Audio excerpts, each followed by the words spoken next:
What's that? We got it to you sooner, but you had to go to Mexico. Yeah, well... I got the card from you down there. Go ahead. Tom, what made you join up?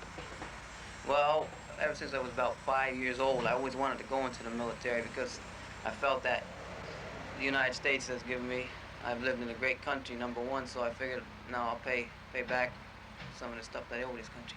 Do you think Chuck Funari here had anything to do with your joining up? Or were you already sold? Well, I was about half. The stuff that he told me, it really helped me out a lot making my decision. What did you sign up for? Well, plumbing. I'll be stationed at Fort Benning, Georgia. Well, good luck to you. Thank you very much.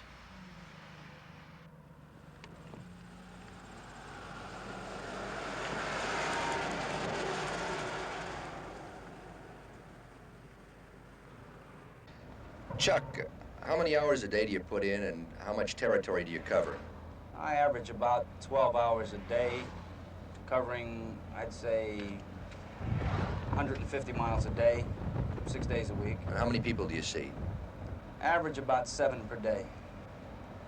Is the job of recruiting getting tougher or easier under this all-volunteer setup?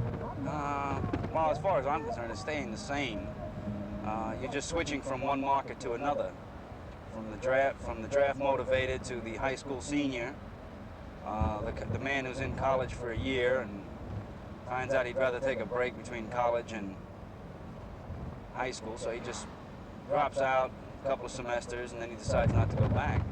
Just a question about the Army's standards.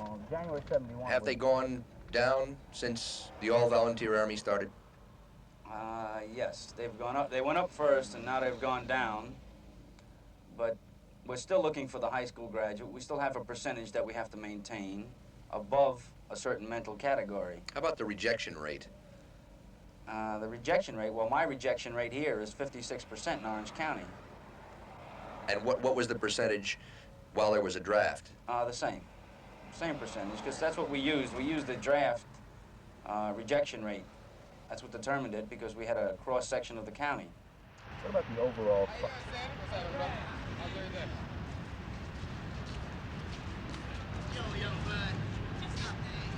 Hey, look, I want to check you out. Hey, good morning to the city. Okay.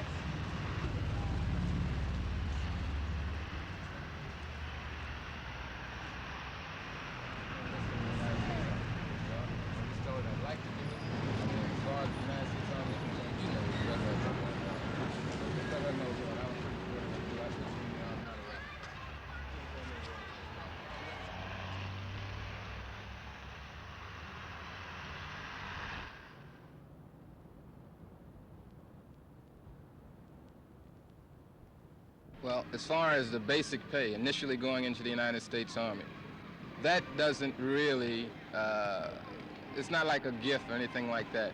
They kind of frown on it. They don't think it's too much money. But when we got into the quality skills enlistment options, combat arms, $2,500 bonus and things of this nature, and it was advertised in the newspaper and things of this nature, the recruiting casings would flow, you know, as far as enlistment and the combat arms, or one of the quality skills enlistment options, if they qualified.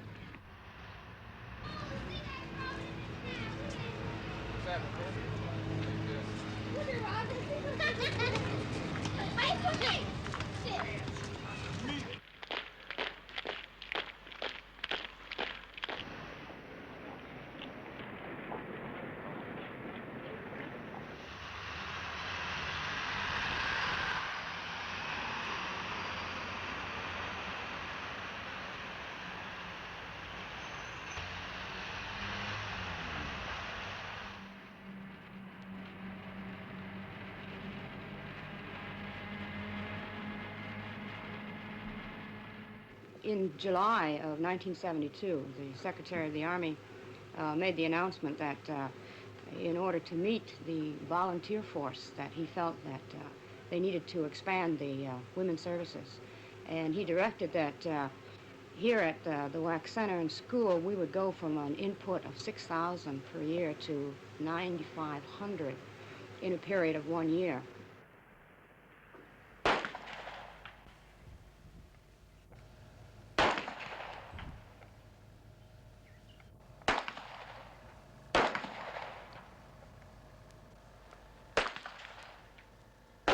Well, if we ever do have to do that, we are prepared because the WACs do have a field training course, and I think a lot of girls would actually like to go into combat, and we are ready. How do you feel about that? It's like Private Roberts said, we are prepared, and we do have field training, working with protective masks, etc. However, I don't feel a woman should actually pick up a gun and rush right onto the battlefield in the front lines with the man. I don't feel that's her place because it's very rugged.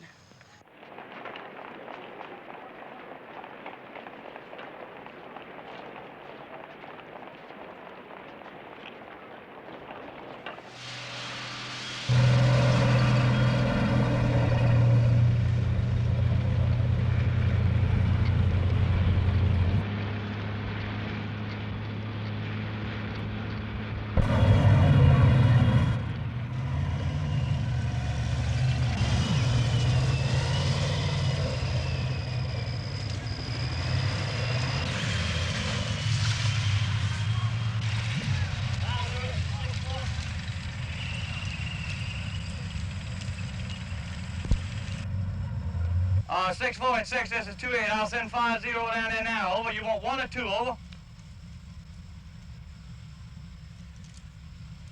right, how many you need? 1 or 2? Over. Roger, out. Go up there and get that tank. Go down there and pick it.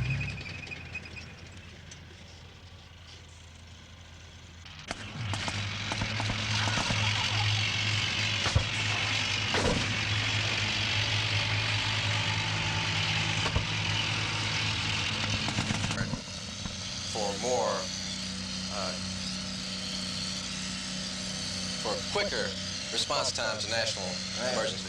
And whether they want to or not, they have to because of the present size of the active Army, budgetary restrictions, a volunteer Army concept, all of which have entered into political decisions that have resulted in a radical reduction of the size of the active Army forces. And this, to meet our strategic requirements and what we've promised our friends and neighbors and what we need to do for our own defense, really requires a greater reliance on the reserve components. And it's in part to meet this national need that this test is being conducted.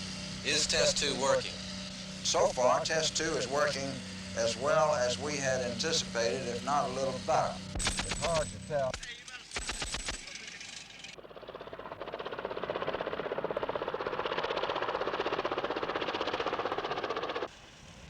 How you doing this morning? Can't see your license, you all, but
I see you have your tank rolling now. What is our mission? These tanks are preparing to move into assault positions to possibly take under fire enemy armor. They'll be moving into a position known as ball defilade, which means that they can still fire, but what they can is the main body of the tank is down where it cannot be hit by enemy armor. Right. That's right. Here this afternoon, from the military tactical feasible point of view, what are we up to here? This afternoon you're seeing a combination of a Marine Amphibious Unit and a Marine Amphibious Brigade. We landed yesterday on a representative port, which is called the Port of Palms, in the country of Argus to defend this country against an aggressor from the north. The MAU, which is a reserve unit, has subsequently been absorbed into the MAB, the Marine Amphibious Brigade, which is a regular unit. We are now one integrated reserve and regular outfit. And here on this particular feature, last night there was an attack, and Captain King led that attack, and we subsequently will be exploiting northwards in towards the disputed territory with the Yermus forces.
The individual soldier on the ground to occupy and hold land. And I think that's fundamental to any country's application of force in order to obtain its political means. And that man on the ground is, in the final analysis, the man that has to secure it, hold it, fight for it. And therefore, I think you'll always have to have an army to accomplish that particular purpose.